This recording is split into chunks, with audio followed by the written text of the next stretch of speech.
Скопјани ги испразнија рафтовите во маркетите. Флаширана вода се купува на големо, откако градските служби најавија дека пред полнок ќе ја затворат главната водоводна цевка, со што поголем дел од градот ќе остане без водоснабдување. Се прават залихи со оглед дека вода за пиење и хигиена нема да има додека целосно не се санира дефектот. Во дел од маркетите веќе нема големи шишиња со вода од 5 литри.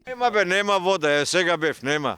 Нема ни во другата продавници, ни во овдека, нема. Негде има, негде нема. Негде снабдуваат, негде не снабдуваат. Са некои тријат раце, во сека дека ќе имат голем промен. Наполнив. Кофи наполнив, 2-3. Средив тоа. Наполнене буриња кај што требаше у подрум. Се снабдивме. Слушавме на телевизија и се снабдив. Се снабдивме. Пакети синот, керка ми пакети и имаме вода.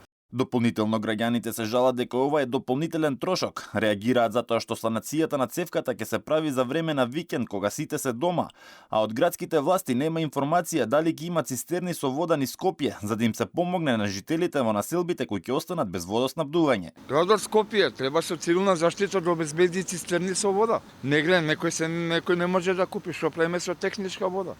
Што правиме со болници?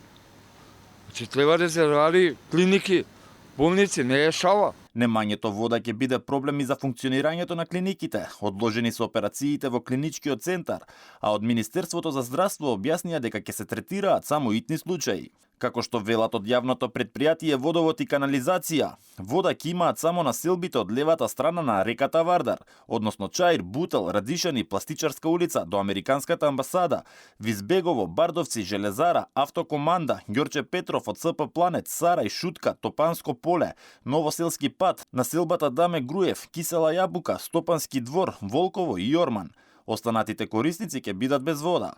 Утринава екипите од Водовод ја испумпуваа водата која беше насобрана кај кружниот тек во Ѓорче Петров, а дефект претходно беше забележан и на булеварот Никола Парапунов во Карпош 4, каде континуирано се излеваат огромни количини питка вода веќе неколку недели.